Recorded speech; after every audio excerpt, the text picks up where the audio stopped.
Hey, Keter, we're all about fast, cheap, and easy around here, aren't we? That was your name in high school. Absolutely. It's your present state of affairs. You have taken the baton. Well, well, I learned from the best. So, So, yeah, but that's true, right? We like to make things with like what we have at home already. yup. We promise y'all we're going to make stuff that you have at home. Yeah, and then the other day I kind of got it. Well, I've been kind of obsessed with watching Mexican women make food, number one, because I think Mexican food is so amazingly complex. Like their flavors are so layered. I love watching Mexican women in particular cook, making tortillas from home. And they all kind of like have similar ways of doing it. And I just thought, I can do this. I can make my own fucking tortilla. And then I called you about it, which is what I do. And I've made them before. That's what you always say about everything. And I feel like you lie about 95%. Oh, yeah. I'm going to lie because I have so much shit to lie about. They're going to lie about making a fucking tortilla. Because that makes my life so much better. Well, you have like tortilla, what's that word when people try to be snooty about something? Tortilla leverage. Listen, I'm going to tell you something. Mm-hmm. When you have homemade tortillas, you don't ever go back to the bags that you get at the grocery store. Okay? All right. Let me tell you. So, sure, they are far superior. But there's a place for everything, you know? Like, I'm not gonna say that I'm never gonna buy a bag of tortillas again. I'm not. You're such a liar. I'm not gonna do it. No. If you go to Wegmans or Whole Foods, at least there, they'll have like fresh made ones. What? Yes, go to Wegmans or Whole Foods. Well, You have fresh you don't tortillas. have a Wegmans. You're so full of mierda. There's no way that they have fresh tortillas. And they do. No, Absolutely. They absolutely. What do you know? You live in shitty Florida. You don't have a Wegmans. I have been to Wegmans many a time, okay? And I've never once seen it. I can go to Wegmans right now because it's open till fucking midnight. And I'm telling you. You see how you're being snooty? You see, this is why I think you lie about making things. Oh my God. Yeah. Because again, my life is so much better. I lied to you about a tortilla. All right. Well, I'm going to see the receipts about this tortilla makers over there at the Wegmans, but I digress. Okay. First of all, it's super easy to make. It is a far better product because I feel like, to me, the flour tortillas are so gummy that they taste like paste. Yeah. Like if I don't warm them up nice and like toasty, I can't eat one because they taste like Elmer's glue. Yeah. Ryan has the same thing. He says he doesn't like how it feels in his mouth. That's why he's chewing it. Right? It's like paste. Remember when we used to have paste in school? They don't have that anymore. Paste. Remember Really? paste? Yeah, like a paste. Yeah, we used to have little containers on our desks. Remember? Yeah, you twisted the top off. Yeah. And you had a little stick thing and No, not anymore. What the fuck do they use? Glue sticks. They don't even trust the kids with glue from like the bottle that you squeeze. No, just sticks. Interesting. Oh, it's probably cleaner. I mean, yes, of course. Which, by the way, I'm not knocking it because I love not having to clean shit up. I hate using glue, like when we make slime. Anyway, I'm not even going to go into that. So I took this recipe, or I kind of adapted it from one of these recipes that I saw. I can't really credit one person with them because I watched so many that this is kind of a conglomeration of what I made. But I took 3 cups of flour, put it in a bowl. Then I took a stick of butter and I melted it in the microwave. Do you melt butter in the microwave or do you do it on I the do. stove? Yeah, and I melt in the microwave. Yeah, I'm like a big fan of the microwave when it comes to like water boiling and all that Absolutely. shit. Some people don't have microwaves. What's wrong with people? It is 2024. Microwaves are like $30. You can get a cheap one. My mom used to make our Thanksgiving turkey in the microwave in the 90s. Well, microwaves were really big in the 90s. Like, remember they would have like the infomercials of like all the things you can make in a microwave. And my mom used to make that fucking bird in there. And I don't remember what it tasted like, but it must have been all right. Anyway. That's hysterical. 3 cups of flour. You take the stick of butter and you melt it and you leave it aside, right? And then you put in half a teaspoon of salt into your mix. And you just mix it together. I like to mix my dry ingredients with a whisk because it aerates them. Mm-hmm. And it's kind of mimics sifting. I don't know if that's important to you, but it is to me. That's really not. But I appreciate. Are you on the rag? Because I feel like you're raggish at the moment. Okay, first of all, Mariella, I don't think we're allowed to say that nowadays. So I can say whatever. I have one, so I can say whatever the fuck I want about it. My body, my choice. I was going to go there, but I'm not going to go there. I think you should continue because I was going to say something about old and menopause. All right, keep going. Better not. Okay, guys. So then you mix all that up and then you take your butter, which is going to be a little warm. And I thought I was going to burn the shit out of my hand. And guess what? You don't. You just mix it in there until like it becomes sandy. Mm-hmm. And then while you're doing that, I put my 1 cup of water in the microwave and I made it hot as fuck. So I was like in there for 2 minutes. Then I set it aside I put it next to me, and then I started adding it a half a cup at a time into the flour. This part is fucking hot, okay, guys? So I'm not gonna lie. It took a minute. The first time I did it with a spoon, but that doesn't work so well because, it sticks to the spoon, which isn't so hot. But as you start going, the water starts to cool and the mixture itself starts to cool, so it's not so bad. So I did it half a cup at a time, and I only use 3/4 of a cup in my mix, but it can use up to 1 cup depending on the, where you're at and how dry it is. And then it comes together and it's a little bit shaggy. Once all the flour kind of gets together and there's nothing left on the bowl, no dry flour, that's when you start to knead it. This is what I do. I have a Silpat. It's not that big. It's like the size of a baking sheet. But I use that to knead on because it doesn't stick and it doesn't make my counter gross because I hate cleaning flour off a counter. Do you? I don't know. It really irritates me. It's annoying. That's so funny because it bothers me. Yeah. Okay. I'm glad you feel like me. So I do it on my Silpat, right? And then I don't know if you've ever kneaded dough, people, but let me tell you, it's going to be a ball of dough in your face, right? If I'm not very tall, but even I can do it. It does hurt my shoulder a little bit because I have to really get in there. I'm not even 5 feet tall, but you get the thing, right? And you take the heel of your hand and you push it into, like, depending on your dominant hand, into the right or left, into the dough, and you stretch it a little bit. And then you take your hand and you fold that part into the rounder part. Does that make sense? I'm following you. Yeah. Okay. So one half is going to be squished. The other half is not. You're going to fold the squished half onto the top of the chunkier half. And you're going to keep doing that. That's kneading, right? That's the way I knead. I don't know how you knead. Do you have a different kneading method? No. I'm not good with those like this. Okay. So I take your lead with this because I'm not really good with those. Okay. So you're going to knead this until it's going to be 5 minutes. It literally takes 5 minutes. I timed it. Every recipe I saw said it takes 5 minutes. I believe them, and it's true. You do that until the dough becomes smooth and it stops sticking to your hand. When it stops sticking to your hand, you know that it's enough. Vamos, you have done enough. Then you put a wet paper towel, which is what I did. I hate using tea towels on dough, by the way, because people are like, oh, just put a tea towel on it. It's disgusting. It makes it all doughy and gross. And I don't want to have that in my kitchen or have to wash it and put it in the hamper. Right. I hate that. Anyway, so I put wet paper towel on top of the dough and then you let it rest for 5 minutes. That's the other thing I like about this is that you don't have to rest it for a really long time. It doesn't have to be this whole process like when you make sourdough or any kind of bread that you have to wait and rest and have a schedule. Cause I don't know about you, but I mean, I know you're not as intense into dough making, but it can be like a job. It's like a job, basically. When I got into sourdough, it was a few years ago, I had notebooks and I used to write it was crazy. And this is not crazy. So you cover it for 5 minutes. And then what I did, Keeter, I have a bench scrape that I bought at the Dollar Tree, which is a bench scrape. Oh my God, I saw those the other day. You should get one. So useful. And a bench scrape is kind of shaped like a sled. Yeah. And I use it to cut dough, mostly. Yep. So when I had my ball, after I rested it, I cut it into 16ths. All right. So I cut it into 8s and then I took those and then I cut those in half, right? And my tortillas were smaller. You can, in fact, make them larger by cutting it into 8s. I tried the big ball and it was just too big for my pan and I wasn't in the mood to heat up a griddle because it wasn't that day for me. It was girl dinner that I was trying to make. Oh, I gotcha.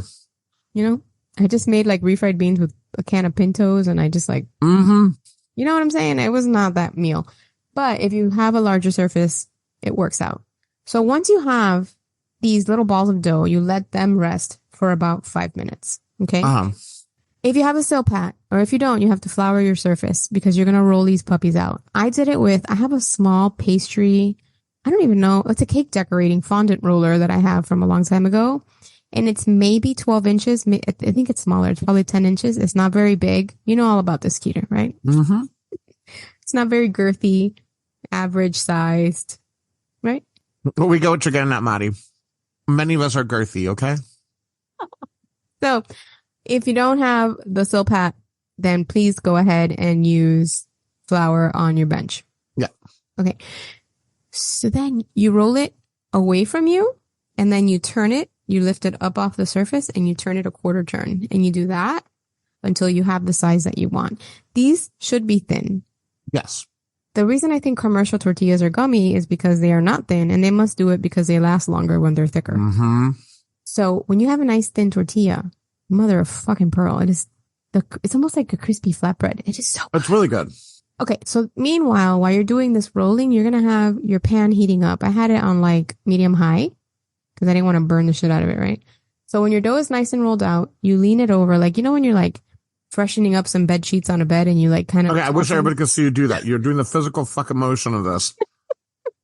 Yes. You lift it up and then it goes down kind of like that. That's what I did with my tortillas. And I put them on the hot pan and then it takes about like, I don't know. I don't think it's a minute. I want to say it's like 50 seconds. Yeah, it's quick.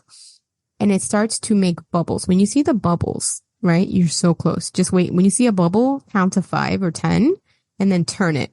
And you're going to see all those little crispy bits. Leave it on that side. It's going to take less time on the second side. You're going to leave it on there. I don't know, half a minute. I like mine a little bit crunchy. I may have overdone it. It's my first time, you guys, but it was delicious.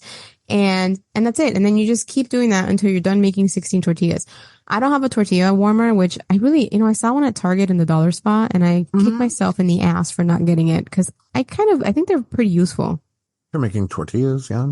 No, even if you're serving, like when I serve tacos to the kids, this is what I do. I get a piece of aluminum foil. It's like maybe 24 inches, right? And then I fold it in half and then I start putting them in there as they're warming. Mm-hmm. So it's like a little pocket of tortillas. And then when it's done they're all done being warmed, I kind of crimp the edges and make it like a little portable oven. Cause then I serve them on the table like that.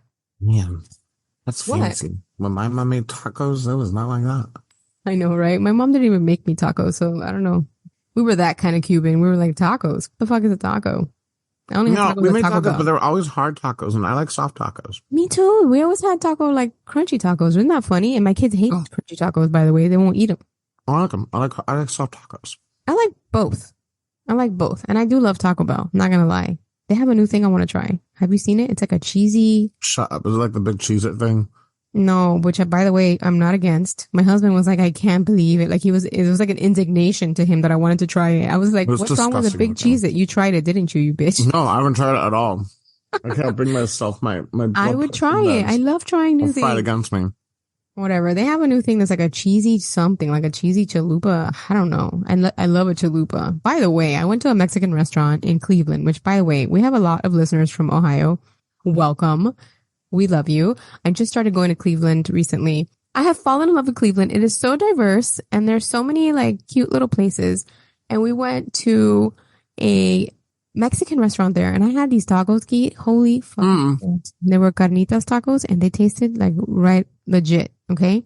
And I tell the guy, hey, I want to order chalupa for my daughter, right? Cause she has these like braces things in her mouth and she kind of have crunchy food. So I said, hey, I want a chalupa. Is it like soft fry bread? And I guess he didn't understand me, right? And then we get this thing, it's like a tostada. And I say, oh, wow. Yeah. And I'm like, dude, I asked you if it was like a chalupa. Like, he's like, oh no, but not like Taco Bell. It was like an insult. He said to me, this is not Taco Bell. And I'm like, oh, well, excuse me. I was expecting a Taco Bell fried chalupa. Sir. So just so you know, if you see a chalupa in a real Mexican place, don't be an idiot like me. It is not a soft fry bread. Damn. What do you mean? I would have paid to be there. You would have loved that so very much. I would have just sat back and enjoyed that moment. Yeah. I was like, oh, he's like, it's not like Taco Bell. And I was like, really? Because that's exactly what I thought I was going to get. Like, I'm not thinking like, okay, well, it's not like a fuck you. So a little bit, but I didn't get insulted because I mean, he's not wrong, right? That's so true. I get it. But anyway, all this to say that Cleveland is awesome and they have amazing food and chalupas are not soft fry bread. They are. Did you go to the Rock and Roll Hall of Fame? I haven't done that yet. What I really want to do is the East Side Market, which when I went, they're closed Tuesdays and Thursdays. Fuck. So I couldn't go, but it's on my list. We'll definitely go back really soon. And I cannot wait to go there and just eat my way through that place. I am so excited. So welcome, Ohioans. Anyway, so I forgot where I left off on this process. Oh yeah, we like eat your tortillas. They're going to be warm and yummy. Oh, and by the way, I had leftovers. And what I did was I waited for them to get completely like, room temp. And then I got a paper towel. I put it inside a big Ziploc. And then I put them in there just in case there's any moisture or whatever. I didn't want it to mold it.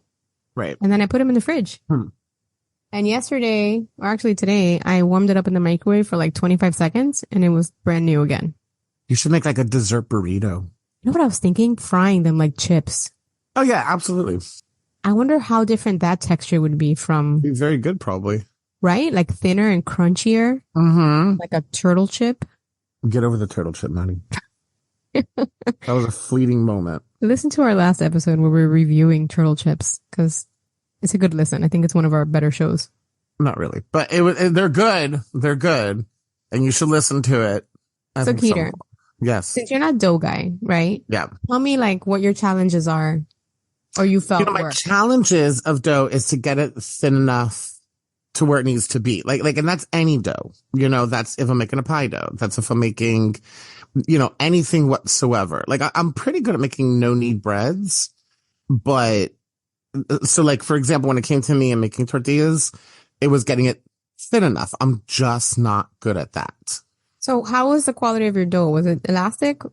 The dough was good. The quality was good. You know what it is too? I think I don't have patience for dough sometimes because like kneading it and stuff like that, like it's like sticky and gooey in the beginning and like you really got to get into it to get it going. And it's just going to take practice. That's all it is. Plus, you're not that kind of guy, right? You're not about sticky and gooey. You want other people to do the work and you just want to get it going. Right. That's I'm all about pre-made doughs. Yes. Yeah, but you can't buy, you know what? Why don't they make this pre-made?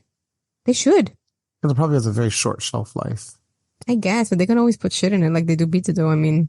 I guess. They could freeze it, I guess. This is a lost opportunity. Somebody should be making tortilla dough to sell in little packets. Imagine. It would almost look like eggs or something in like a container, like little mozzarella balls. Then you still end up with probably a thick tortilla with preservatives in it that's going to make it last longer. And you're going to end up with like kind of a warmed up prepackaged tortilla. All right. So a tortilla press is what people use like when they make tortillas often. And I see I kind of want one because you just have to kind of get the dough. You put, what is that paper? Like parchment paper on either side of it. And then you put the dough in there and then these two discs kind of flatten it for you into a very beautiful uniform circle. My tortillas were not circular. They were very but it's homemade. So I think that's perfectly fine. I tried my best, but the shape was fucked up. But if you had a press, they would be on point. You are just turning into a professional tortillera, and I'm really excited for you. Eric, what does that mean? A tortilla maker. This is a joke for the folks in Florida. For the folks in Miami, you'll get that joke. Oh my God. Yes, I am turning into a professional tortilla maker. I would love to have a squishy tortilla press. It would be good. You got a whole new fan base. Hey man, I'm cool with that. So what else did I do that day? You know what I made? I usually buy refried beans and I doctor them up, which we've talked about here with a little bacon and some sour cream. But this time I got a can of pinto beans and I put chicken bouillon in it and water and seasonings. And then I mashed them and I cooked them out. And they were really good. So if you're ever in a pinch. Listen, homemade refried beans are really easy and quick. Yeah. You got a can of beans and even if you got a can of black beans or something like that, you can still make can of red beans. You can still make it. Exactly. You're right about that. I think black beans. I love black beans. But anyway, if you just want to get something all together and you have a pantry full of flour and beans and make chicken bouillon, you're golden. It's a quick meal. It's an easy meal. Yeah, and it's cheap. And it's cheap. It is a cheap meal. Yeah. Like sometimes I don't want to get out and I don't want to buy anything to make. This is one of those meals that'll get you out of planning too much and doing too much. Right. And your kids will be fed and they can't bitch too much because who doesn't like that stuff, you know? Mexican food is everyone likes it. Ryan doesn't. My son doesn't, but he still ate it because that bitch was hungry. That's what you do. You gotta starve them till they eat the food that you make. Amen, sister. So that's how you make a tortilla. It's not that hard. You can look it up on the TikTok and get obsessed like me and watch them do TikTok. How fucking old are you? 107. But apparently. I love TikTok, the chokehold that TikTok has on me, Eric. I scroll through it at nighttime. I can't stop myself. Sometimes I'll do that instead of watching TV. I don't even. I do that a lot instead of watching TV. Isn't that weird? Yeah, it's super entertaining. I used to watch TV all the time. Now I just watch The Housewives mostly. Mm-hmm. I stream it, and then I will watch my TikToks because I don't know, it just has me. It has me, Eric. You know what I like? Because I have a short attention span. So when videos are only like a minute long, now when people do like 3-4 minute videos, fuck that. I keep scrolling through it. Yeah. But when videos are like a minute long, I love it. Get all my You know what information else I need. like? My ADHD brain loves that I can just put my finger on it and then speed it up 2 times. Yep. Man, I wish to it flipped people, the next video on its own. you know, there's a way to do that on the iPhone. Oh, is it really? You can command it. Like you can say a word and it'll flip it. There's a whole like tutorial somewhere about it. Well, it's definitely well beyond my elder millennial ability. Yeah. All right, you guys. So take a look at these recipes. Look at these masters of the kitchen, because I feel like Mexican women are masters of the kitchen. You know, when I started loving Mexican food, I saw this show on, I think it was on Channel 2. It was like a competition show and they were cooking and they were from different places. And this Mexican lady was there and I think she ultimately won. And I remember watching her cook and thinking, shit, I didn't know it had so many like layers to it. Mm-hmm. And I love food like that where you can taste the complexity of it, but it's so simple. Yeah. So anyway, watch these. That's why I love Korean food. I agree. It's because very of the complexity delicious. to the flavors. Yeah. Indian food is also the same thing. There's a complexity to the flavors. Indian food is delightful. Good Indian food is amazing. It is delightful. Their use of spices is but I can't make it at home. Not like they make it. Well, the thing is you have to invest in so many spices, and if it's like your regular it's like if someone were to invest in Cuban cooking, you know, if it's your everyday cooking spices, it's cheap because we have them. But like that's why I don't make Indian at home, because I would have to buy so much. It's cheaper to get somebody. It's just cheaper to go to an Indian restaurant and just get it. All right, but these tortillas are not like that. No, make them at home. Like, they're really good. They are good. They are worth it. So go on, make it. If you're broke this week, make this broke bitch dinner. I love broke bitch ideas. Yeah. And especially if you have kids, you know, if you just feed them something, they'll be happy. Most of the time they'll complain, but they'll still eat it. Get on it. Yeah. Make these tortillas and enjoy your fucking week, because we love you. And don't forget to share us with your best friends. So 5 stars. 5 stars, Mariana. Eric's like 5 stars. Hurry up and get the 5 stars in there. Leave us 5 stars on your Apple podcast player. Don't forget to listen to us on YouTube. Leave us things. I don't know. Love notes. We like to hear from you guys. Comments, emails. Send an email. I want an email. You know, and like if you tried any new food that's fucking amazing, let me know. I'll try it and we'll talk about you on air. I love it. All right, you guys. Have a beautiful week. Take care. Bye-bye.